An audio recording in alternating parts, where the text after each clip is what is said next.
안녕하십니까. 조재팔입니다.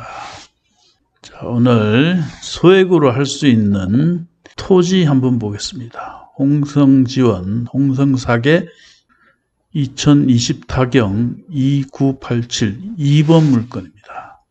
자, 충남 보령시 남포면 양항리 599번지 75.1평이죠. 전체 331평방미터 중 248.2평방미터. 건물은 매각에서 제외되고 토지만 경매해 놓았습니다. 여기 주차장에 차량이 있는 걸로 봐서는 사람이 거주하는 걸로 보입니다. 지적도 한번 봅시다. 지적도는 이렇게 도로가 접하고 기역과 니은 부분 건물이 있습니다. 그런데 이 토지 전체가 경매에 나온 것이 아니라 이렇게 32분의 24, 8분의 6이 경매에 나왔죠. 8분의 2는 다른 사람 소유자입니다. 자, 소유자 변동사항 한번 잠깐 봅시다. 등기부 등본을 보시면 상속이 쭉 되었죠. 소유자가 굉장히 많습니다. 상속이 되었다가 이용락씨 지분이 이전이 되죠. 32분의 4, 8분의 1이 됩니다. 공매로 낙찰받아 갑니다. 이분은 그냥 주소가 서울인 걸로 봐서는 그냥 일반 투자자 같습니다. 그리고 다시 이용재 씨 지분이 공매로 또 팔리게 되죠. 역시 8분의 1, 32분의 4면 8분의 1이 됩니다. 서울에 사는 이종윤 씨가 낙찰을 받아갔습니다. 그리고 다시 상속이 되어가지고 소유자가 굉장히 많이 찢어집니다. 소유자가 찢어졌는데 7번 정재범 씨, 16번 이종윤 씨 두 분 다 공매로 낙찰받은 사람들이죠. 쭉 위로 보시면 처음에 낙찰받은 분이 정재범 씨, 그리고 두 번째 낙찰받은 분이 이종윤 씨. 이 두 분을 제외한 나머지 공유자 지분 전부를 이용구 씨가 낙찰을 받아갑니다. 자, 이름들을 쭉 보면 용자 돌림이죠. 용자 돌림이면 이 공유자들과 뭐 형제간이 아닐까, 사촌이나 뭐 형제간 아닐까, 이렇게 추정이 됩니다.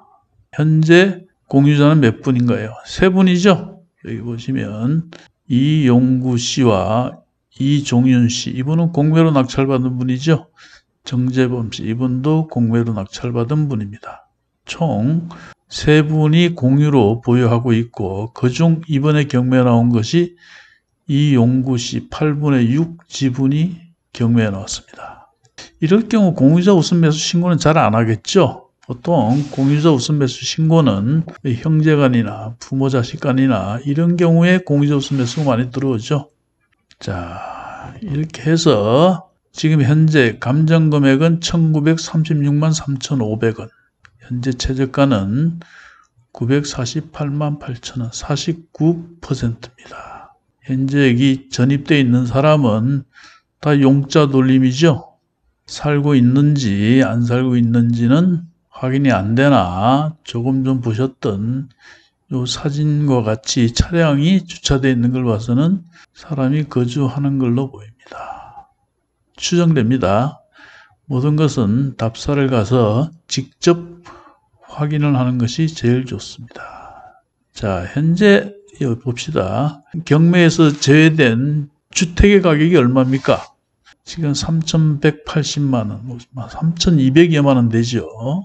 그런데 토지는 948만 8천 원.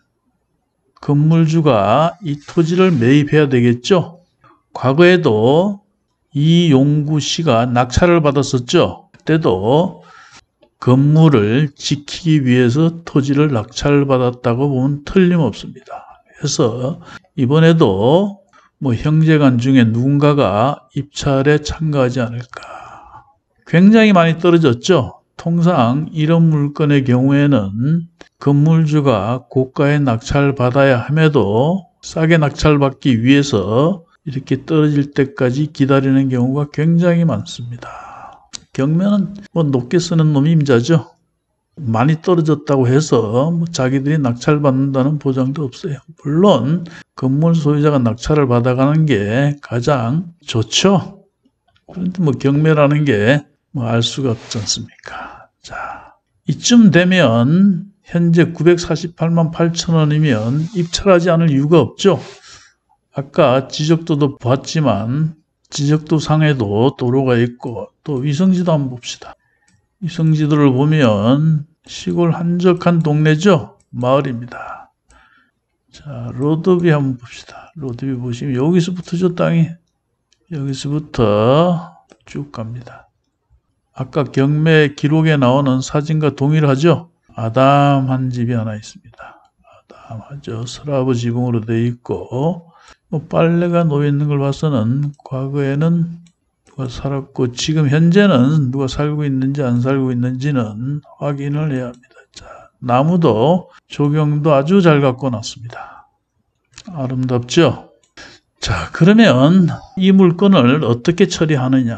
일단 감정금액 대비 최저가가 저렴하기 때문에 지료를 청구하더라도 괜찮은 수익이 나옵니다. 대략 토지의 감정금액을 계산하기 쉽게 2천만 원이라고 가정하고 요즘 금리도 많이 떨어졌기 때문에 지료가 과거보다 그렇게 많이 나오지 않는다고 합니다. 그래도 보수적으로 3%, 연 3%를 보더라도 연 60만 원이 되고 매월 5만 원이 됩니다. 현재 최저가 1,000여만 원으로 잡고 매월 5만 원이라면 적지 않는 수익입니다. 요즘 상가 수익률이 연 4%가 채 안 됩니다. 거기에 비하면 이 물건은 그리 낮은 수익률은 아니다. 저는 그렇게 봅니다. 그리고 만약 이 집에 누군가 거주하고 있다면 뭐 개인적으로 소송을 하지 말고 뭐 매월 10만 원을 받는다든가 이런 식으로 월세 계약으로 전환을 해도 괜찮습니다. 더 수익률은 높겠죠. 결론은 협상입니다. 협상을 해서 월세를 받든지 토지에 적당한 수익을 붙여서 건물주에게 넘겨주든지 아니면 건물주가 토지를 도저히 살 형편이 못 된다면 건물을 싸게 인수를 한다든가 여기서 건물값은 굉장히 저렴하게 인수를 해야 되겠죠. 그리고 법정지상권 성립하느냐 마느냐 건물이 철거가 되느냐 안 되느냐 이 부분은 더 조사를 해봐야 합니다만 성립한다고 보고 접근하는 게 좋습니다. 소유권 변동사항이 굉장히 복잡하죠. 소유권 변동사항이 굉장히 복잡합니다. 상속이 되고 이렇게 되면 법정지상권 성립 여부 파악하기가 굉장히 어렵습니다. 물론 여러분들이 법정지상권 성립 여부에 목을 매는데 설사 성립하지 않는다 칩시다. 그러면 건물을 철거할 건가요? 철거하면 안 되겠죠. 철거 판결을 받는다 하더라도 현실적으로는 철거가 어렵다. 만약 건물 소유자의 형편이 굉장히 어려워요. 철거할 돈도 없다. 그러면 낙찰받은 사람이 철거를 대신해야 되겠죠. 그 비용도 만만치가 않은 겁니다. 그렇기 때문에 이런 소액의 물건은 법정지상권 성립 여부에 목을 매지 말고 적당한 지료가 나오느냐 이 부분만 확인하시고 그리고 입찰을 결정하시면 됩니다. 그러면 꼭 이런 질문들을 많이 하십니다. 만약 지료를 안 주면 어떡하느냐? 주겠죠? 안 주겠습니까? 만약 2년 동안 지료가 연체되면 법정지상권 소멸되죠? 그렇게 되면 건물을 그냥 인수하면 되는 겁니다. 어쨌든 땅 자체는 절대 금액이 굉장히 저렴합니다. 75평이 948만 원이다. 평당 12만 원 되죠. 도로 닦고 집 지을 수 있는 땅이 평당 12만 원이라면 묻지도 말고 따지지도 말고 사야죠. 저는 그렇게 봅니다. 자, 소액으로 할 수 있는 지분 물건입니다. 지분은 크게 문제될 거 없습니다. 공유물 분할 청구 소송을 해서 지분을 해소하면 그만이에요. 왜냐하면 지금 현재 나온 물건이 8분의 6이고 저쪽 상대방 지분은 8분의 2밖에 안 됩니다. 저쪽 8분의 1을 가진 투자자의 입장에서는 만약 공유물 분할 소송을 해서 판결을 받아 형식적 경매를 넣었다. 전체를 경매를 넣었다. 저쪽에서는 입찰에 참가하기가 어렵습니다. 높은 금액을 쓰게 되면 지분이 많은 쪽이 유리하게 됩니다.